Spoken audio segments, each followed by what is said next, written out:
mun na entreprendre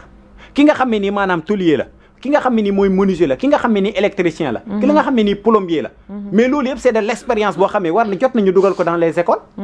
ñu jàngale ko mais tey ñu toog xool université yi tey xoolal li fay nekk ci étudiant nu mu toll mais est-ce qu'on doit continuer dans ce système éducatif système universitaire yi ndax moom la ñu war a continuer dem nañ ba amatuñ calendrier universitaire 12 mois sur 12 gars yi dañuy jàng wala 2 mois la ñuy toog da ngay commencer at bi jeexal ko beneen at amatuñ calendrier universitaire ñu jóge fa université Cheikh Hamidou Kane bi nga xam ne ni Macky Sall tey moo ko mettre en place mu ngi ni les zénos là qui nekk dans les départements c'est des locaux yoo xam ne ni gars yi dañ koo loué la quasi totalité des zénos c'est des locations Kaolack mu ngi noonu Cœur de Ville la gars yi loué il paye combien d'argent par mois mais loolu am na fu mu xaj ci état mais pourtant am na locaux boo xam ne ni mayoon nañ ko ba gars yi commencé woon nañ ko tabax mais est-ce que jotul ñu toog waxtaanee loolu pour ñu continuer ces travaux ENO bu Fatick gars yi tabax nañ ko ba kuule nañ ko terme finition moo ci des mais ba léegi amaguñ étudiant est-ce que jotul ñu terminer loolu pousser les étudiants ñu dem jàng ak yeneen université continuer le plan de Macky Sall le 45 départements 45 ENO chaque département am benn université numérique l'apprentissage à distance lu jotu ñu waxtaanee ko est-ce que jotu tey ñu waxtaanee li nga xam ne ni moom mooy agriculture en ce moment nii ñu sommes presque en mois de juin ba tey amul benn béykat bu jot engrais amul benn béykat bu jot jiw. alors que àll bi am na dëkk yu commencé taw. effectivement léegi tey béykat bi jotul engrais jotul jiw te pourtant à l'époque de Abdou Diouf dañ doon gis ne à partir du 15 mai. béykat bi na fekk jot na engrais jot na jiwam parce que tey ku jot ci sa jiw gerte di nga ko xooli. di nga ko trier di nga ko tànn mais loolu yëpp dañuy bay ba nawet bi commencé ñu doo ko joxe daaw engrais bi ñu joxe déjà baaxul. waa béykat yu bëri de moom wax nañ ko. mais c'est la réalité man si àll bi laa dëkk damay dem nawet bu ma jëlee congé damay dem ci tool yi damay dem béyi je suis paysan xam naa li ci nekk. mais loolu yëpp tey jotuñu waxtaanee ko tey jën boo ko bëggee am c'est tout un problème. est-ce que jotuñu toog ak nappkat yi ñu waxtaanee napp gi ñu xool naka la ñuy defaat pour revenir ces poissons là. ba pare yombal ko askan parce que tey jën boo ko bëggee jënd c'est jënd yàpp moo gën a yomb jënd jën. mais c'est la triste réalité. est-ce que jotul tey nga xam ne ni moom mooy secteur bi nga xam ne ni tey mu ngi commencer développer di jël jeunes yu bëri. ndax jeunes yu bëri tey ñu ngi dem ci presse bi. est-ce que jotul tey ñu toog ak presse bi waxtaan ak ñoom. bien sûr encadrer leen encourager leen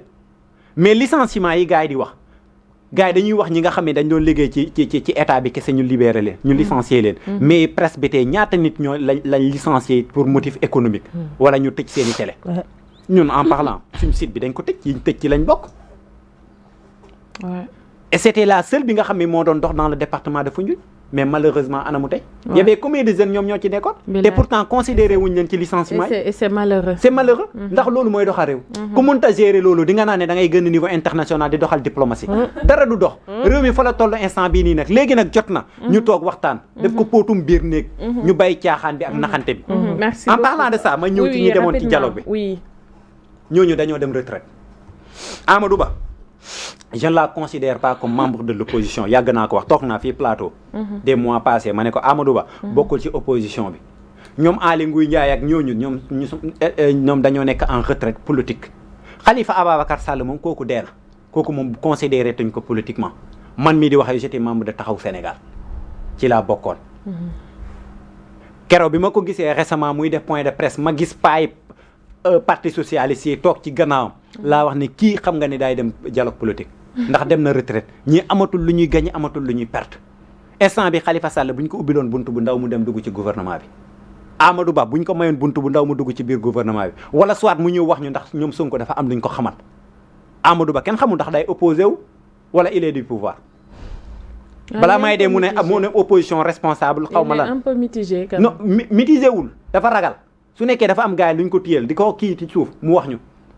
il n'a qu'à rejoindre le gouvernement. merci ñeneen ñi nga xam ne ñoom Abdoulaye Seydou Sow ak ñooñu ñëpp ils sont en retraite politique ndax xam nañ ne fii nii jeex nañ. seen retraite lañ jëm. donc ñu dem ak ñu ñàkk a dem nag te lii. léegi nag ñi nga xam ne ñoom ñoo demoon ci dialogue bi mooy ñan ñi nga xam ne dañoo demoon xool ñi nga xam ne jafe-jafe askan wi ñi nga xam ne ni dañ leen fàtte dañ leen dàq seen bérébu liggéeykaay ñu dem toog jaaxle amuñ lu ñu lekk amuñ lu ñu naan jaaxle lu ñu yóbbu seen kër yi ñu dem toog ak ñoom def le contre dialogue en di ci sant le président Bougane Gueye Dany ci dem gim dem foofu noonu ndax dem toog ak ñële mooy gàcce dem toog ak ñële mooy ne yaa ngi d'accord wala yaa ngi valider li nga xam ne ñu ngi ko fay def ban politique la ñuy waxtaane ban système politique fii lépp luñ fi war a waxtaanee nañ ko ba pare ak kii bi comment dire encore exécution moo des lépp waxtaanee nañ ko ba pare nañ exécuté très bien tey bu nekkee bulletin unique waxtaanee nañ ko parrainage waxtaanee nañ ko am na lu bëri loo xam ne ni tey fii jaratu lu ñu fiy waxaat dañuy perte suñu temps sur des aspects inutiles tey temps bi ñuy jël foofu naan ñu ngi ay commission yi lii lekk suñu xaalis kese ak per Diop très bien merci beaucoup en tout cas Ramatoulaye débat bu neex moo am ci suñu internautes yi depuis le cas bi ñu waxtaanu Ousmane Sonko ak le fait que génnul dem voyager à l'étranger en tout cas Ibrahima Pleya dama lay nangul sa xalaat yi ak 365 mais depuis que le Sénégal su ma juumalee c'est la première fois que nous avons un premier ministre jugé en contumace c'est la première fois également que nous avons un premier ministre qui a été condamné pour lan lañ koy condamné sax corruption de la jeunesse donc moo ngi noonu aji dafa ko complot wala complotwul li leer ba wóor mooy bu muy dem fale Sweet Beauté on ne l'a pas enchaîné kenn forcé wu ko et puis plein couvre-feu nga dem alors qu'il y avait l'introduction de sortie à partir de 20h xawma 21h 20h la sax parce que 19h58 sax nga gis policiers yi commencé woon di kii ci koñ yi donc il est allé de plein gré là-bas lu ko ca fekk nag pour paraphraser le rappeur là nomade bi may faral di invité loo fa wuti woon alors en ce que je sache Adji Sarr elle n'est pas kinesiste bay faj ay douleurs lombaires non mais moom sax pour wax ko benn affaire xam nga dafa am hiérarchie des normes juridiques effectivement gis nga moo tax souvent dama koy wax gis nga même les Sénégalais là il faut que ñuy en tout cas waxtaan ci xam-xam rek déjà c'est important il faut que ñuy waxtaan ci xam-xam par rapport Rougui xam nga Ousmane Sonko il a été jugé en contumace parce que nangul woon dem déjà il a été jugé pour les motifs de corruption de la jeunesse parce que dañoo requalifier les faits oui viol lañ doon wax entre autres nous sommes toujours dans le même choix dans le même champ du moins xam nga c'est au juge d'apprécier les faits bu ñu ñëwee def seen liggéey ba pare dañ koy jox moom c'est à lui d'apprécier en tout cas li nekk ci papier yi ak enquête bi parce que le juge il juge selon son l'ultime conviction voilà au-delà des textes et tout ça day gis ne xam ne lii kat nii la war a mun a demee bu ñu woowee corruption de la jeunesse moom mooy si xeet googu noonu rek mais pour ñu comprendre par rapport à Ousmane Sonko lu tax demul dafa am une norme hiérarchique hiérarchie des normes juridiques dafa am la constitution moom moo nekk la norme suprême de tous les pays dafa am les traités et les conventions ñoom ñoo nekk deuxième mu am des lois nga xam ne c'est voté à l'Assemblée nationale mu am ordonnance c'est pris par le président de la République wala parfois par habilitation par l'Assemblée nationale mu am le décret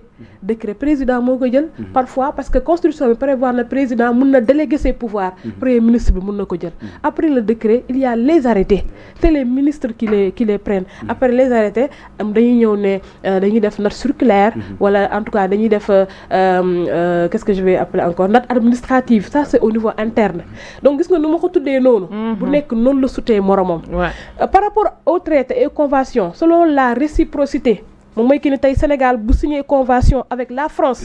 ñoom ñaar dañu am obligation respecter ko même bu constitution bi waxee lii mais nga def loo xamante ne da nga violer cette convention on va pas appliquer la constitution mais la convention parce que la convention est au-dessus de la constitution selon la réciprocité moo tax tey xam nga on nous a dit man wóoruma que ne Adji Sarr dafa porter plainte au niveau international wala des féministes alors bu fekkee Ousmane Sonko dem na et il est ciblé par cette plainte là mais du rëcc dañu koy àtte par force moo tax Amadou Ba bu mu doon dugal loi interprétative bi defoon na benn conférence de presse mu ne lii sax ça va au-delà du Sénégal parce que am na autorité yoo xamante ne mën nañu génn ñu ciblé leen par une plainte entre autres man bindoon naa ko ma ne ko quelle autorité s'il s'agit du président Macky Sall mi ngi wëndeelu fu mu ko neexee tey ñeneen ñu ngi dem kan moo mënul génn Sénégal waxuma loolu moo teree génn Ousmane Sonko de mais en tout cas moom moo génnagul te nit ñi ñu ngi nekk di questionner mën nañ la fal nga nekk premier ministre du Sénégal wala coordonner l'action gouvernementale yow ba léegi nga confiné au Sénégal pendant 1 an 4 mois et on dit que c'est un choix mu privilégier la sous-région mais sous-région bi lan lañ la mën a loolu mais aujourd'hui li am ba am moom mooy que ni il y a 5 puissances au niveau international la Russie les Royaumes-Unis la Chine tey les États-Unis et la France ak yeneen réew yi nga xamante ne Allemagne entre autres Espagne yi nga xamante dañuy ñëw boo bëggee tey ci fu ñu toll yaa ngi koy wax nous sommes dans une globalisation nous sommes dans une mondialisation le monde est interconnecté le Sénégal n'est pas un pays à part faaw nga génn dem xool li réew mi nekkee pour nga mën a indi xaalis ñëw Macky Sall da doon toog dëkk bi dëgër mu génn dem Russie génn dem feneen ñëw indi xaalis dul ko ci biir réew mi c'est lui le président boo xamante ne il a toujours plaidé pour l'effacement de la dette africaine et récemment même bu mu génnee ci nguur gi mais il l'a fait bañ koy nekk di ko wax mais effectivement parce que moom jàpp ne l'Afrique ne doit rien aux puissances étrangères ñun lu ñu dund ci 500 ans ci nu ñu nootee entre autres ñoom mënuñu koo fay bref ça c'est une histoire ancienne te duñu fàttali ko entre autres parce que lu jotoon xew na ba pare mais pour dire que ni gis nga nit ñi il faut que parfois bu ñu wax ñuy wax ak benn mooy xam nga beneen bi ngay wax ak sa akulaay taalaay aujourd'hui dafa am ay faits yi nga xamante ni moo fi nekk ndax yaa ngi koy wax aux États-Unis on ne badine pas avec ces questions en France on ne badine pas avec ces questions tu les faits boo ñëwee ñu ciblé la mais dañuy def seen liggéey Sénégal ngay toog fii nag après ñu naan jàpp nañ ko jàppuñu ko nii lañ ko waroon def mais ce qui s'est passé entre 2021 et 2023 mais si c'était ailleurs mais du demee nii. non parce que on a été trop clément. non maa ngi lay wax ne la Robinho moom da doon toj ci àdduna bi. clubam lañ ko fekkee ne ko coppet parce que plainte internationale moo doon même si les faits de viol ne sont pas n'ont pas été retenus. les charges de viol corruption de la jeunesse bi rek la rek. voilà mais aujourd'hui là en tout cas bu fekkee ne Adji Sarr dafa porter plainte et suñu convention nii la bu demee France. bu amul chance du ñëwaat. Dominique Strauss-Kahn de ca léegi nag lu tax nag mu confiné wu nag moom. et pourtant moom dañ ko piégé woon moom après Dominique Strauss-Kahn xam nga la Guinéenne là daf ko piégé comme loolu woon pourtant il était bien parti pour devenir le président de la République de la France mais tubaab yi yooyu duñ ko caaxaane. mais on ne badine pas avec parce que au-delà de ça en France il y avait un maire bi nga xamante ne xam nga au-delà de sànq maa ngi koy wax moom mooy que ne crédibilité ak valeur dafa bokk ci politique. J'ai oublié son nom un maire en France j'ai oublié la Provence gis nga ci temps Covid yi dafa bàyyi woon sa femme dem nekk avec sa maîtresse mu am maîtresse Covid dafa jeex ñu fal ko maire moom mu ne moom sa conscience ne lui permet pas France 24 je l'ai suivi que moom mu naan dafay diriger Provence dafay nekk maire de quoi que ce soit parce que il a été en tout cas def na ay anti-valeurs il a démissionné fànq maa lay wax ci par rapport ak lu ñuy wax ñu ne enquête de moralité mais c'est pourquoi c'est pour voir tes valeurs c'est pour voir yow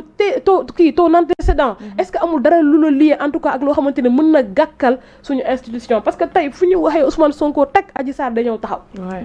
loolu dafa ñaaw yaa def defoo man day nekk ma foon du ma yàlla du ma yonent bi te aussi c'est pas dans les secrets de Dieu mais en tout cas daal fu ñu waxee Adji Sarr yow sa dossier day ñëw taxaw ñu ne yéen ñaar la suite ba te la wax ay affaires yu ñaaw loolu noonu pour ton image pour l'image du Sénégal parce que c'est pas la personne qui nous intéresse ñuy Diomaye ni Ousmane Sonko ay nit lañ comme ñun mais aujourd'hui il incarne des choses yoo xamante ne ñun ñoo ko bokk moom mooy suñu institution donc ne serait-ce que pour ça kenn ku nekk dañ parfois mun a inquiété wu mais en tout état de cause il est dans l'obligation de sortir. Tout à fait merci beaucoup alors rapidement question bi dama leen koy séddale la même question la DER et ses moutons ñu bëri nee nañ DER dañoo wàcc seen i prérogatives di séddale te xar yi aussi yan précision de taille qu'il faut faire xar yi c'est pas gratuit da ngay joxe 28000 ñu jox la xar après tabaski nga fay 150000 góorgóorlu boo xamante ne bu añee du reer bu reeree du ndékki nga jox ko xar avant ça sax caution 28000 donc ëpp na 150000 parce que 150000 plus 28000 ñaata la tabaski bi jeex nga jox nga fayee ko waat ko commencé ko message ak appel ci 150000 yu mu fay yu mu war a fay est-ce que loolu du gën a sonal sénégalais bi est-ce qu'il fallait pas tout simplement def ko te yàlla tax cibler les couches les plus vulnérables l'effectif n'est pas important ce qui importe c'est l'action